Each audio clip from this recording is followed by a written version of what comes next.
देश की आधी आबादी महिला को आज भी अगर प्रताड़ित और अपमानित करने की बात की जाती है तो हम समझते हैं ये धर्म नहीं है, ये अधर्म है, अन्याय है, जुल्म है, जाति है, अत्याचार है। धर्म किसी को अपमान करना नहीं सिखाता, किसी को प्रताड़ित करने की बात धर्म नहीं कहता। गाली देना धर्म नहीं है, नीच कहना धर्म नहीं है, ये सब अधर्म है। और इसीलिए मैं कहना चाहता हूं कि आज भी जब सबको बराबर का अधिकार है तो धर्म के नाम पर आप कैसे गाली दे सकते हो कि जय बलराम तेरी तुम्हारा सुपच किरात कोल करवा। जाति सूचक शब्दों का प्रयोग करके आप किसी को नीच कैसे कह सकते हो? और इत्तेफाक से ये जो जातियों का नाम ले रहे हो, ये ईसाई नहीं है, ये मुसलमान नहीं है, ये कोई यहूदी नहीं है, ये सब हिंदू धर्म के मानने वाले लोग ही। क्या ऐसा भी कोई धर्म देखा जो अपने ही धर्म को मानने वाले को नीच कहे, अधम कहे? और यही नहीं, जहां देवियों की पूजा नारी शक्ति के रूप में होती हो, वहां महिलाओं को मारने पीटने की बात की जाती हो। ढोल गंवार सूद प्रश्नारी शकल ताड़ना के अधिकारी, यानी पूरा का पूरा शुद्ध समाज, पूरा का पूरा नारी समाज ये प्रताड़ित किए जाने के पात्र है, मारे पीटे जाने के पात्र है। हिंदू धर्म के ठेकेदारों, हमने आपको गाली नहीं दिया, हमने आपको अपमानित भी नहीं किया, हमने आपको चोर और लंपट भी नहीं कहा। हमने तो केवल निवेदन किया कि धर्म की आड़ में जाति सूचक शब्दों का प्रयोग कर गाली देना बंद कर दो।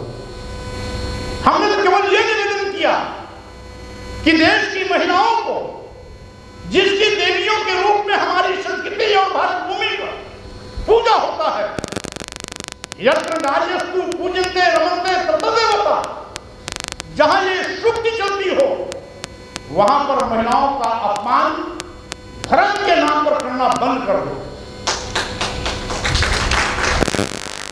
और यही नहीं, पूरे शुद्ध समाज को, यानी आधी आबादी महिलाओं की, पूरा महिला समाज, शुद्ध समाज को जोड़ लीजिए तो उसमें आदिवासी, दलित और पिछड़ा सब शामिल हो गए।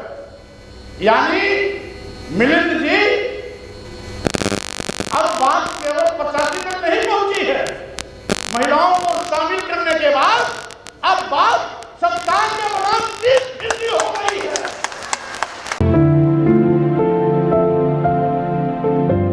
आज माननीय सर्वोच्च न्यायालय के आदेश पर जहां राम मंदिर बन रहा है, पुरातत्व विभाग ने 3 बार खुदाई की, वो भी भारत सरकार की संस्था है। तीनों बार की खुदाई में भगवान बुद्ध की मूर्तियां और बुद्धकालीन अवशेष मिले।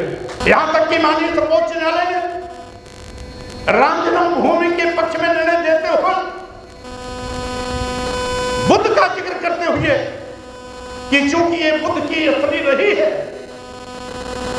इसलिए राम यहां पैदा हुए होंगे। इस आधार पर राम जन्म के विषय में उन्होंने अपना निर्णय सुनाया। आधार में भी बुद्धकालीन अवशेष और बुद्ध ही दिखाया गया है। आज दुनिया के तमाम देशों का राष्ट्र धर्म, बौद्ध धर्म तथा कथित हिंदू धर्म, जिसमें हम सब पैदा हुए और जिसमें पैदा होने की पीड़ा भारतीय संविधान निर्माता परम पूज्य डॉक्टर अम्बेडकर ने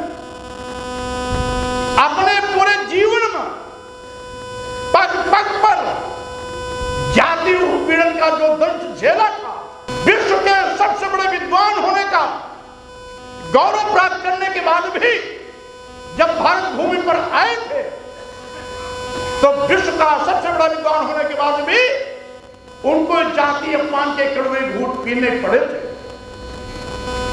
जिससे तंग आकर के बाबा साहब डॉक्टर अम्बेडकर ने कहा था, मैं बुद्ध धर्म में पैदा हो, मैं हिंदू धर्म में पैदा हो गया, ये मेरे बस में नहीं था, लेकिन मैं हिंदू होकर नहीं मरूंगा, ये मेरे बस में है। और इसीलिए 1956 में यानी भारतीय संविधान लागू होने के बाद, भारतीय संविधान लागू होने के बाद 1956 में नागपुर की दीक्षा भूमि पर 10 लाख लोगों के साथ बौद्ध धर्म ग्रहण करने का काम किया था। वो 10 लाख लोगों के साथ बौद्ध धर्म ग्रहण करके उन्होंने आने वाली पीढ़ियों को बता दिया था कि अगर सम्मान और स्वाभिमान चाहते हो, जिस धर्म में पैदा हुए हो वहां नहीं मिल सकता। सम्मान और स्वाभिमान पाने के लिए भगवान बुद्ध के रास्ते पर जाना पड़ेगा, भगवान बुद्ध के रास्ते पर जाना पड़ेगा। कि जब भारतीय संविधान सबको बराबर का दर्जा देता है तो आज भी धर्म की आड़ में इस देश की महिलाओं को, समूचे शूद्र समाज को आखिर मारने, पीटने, प्रताड़ित करने की बात क्यों की जाती है। एक और माननीय प्रधानमंत्री जी महिला सशक्तिकरण अभियान चला रहे हैं। नवरात्र के महीने में, नवरात्र के समय में हमारे हिंदू धर्म के तमाम तथा कथित लोग नारी शक्ति की पूजा देवियों के रूप में करते हैं। जब नारी शक्ति की पूजा देवियों के रूप में हम करते हैं, सरकार महिला सशक्तिकरण अभियान चलाती, तो आखिर महिलाओं को प्रताड़ित और अपमानित करने की बात क्यों?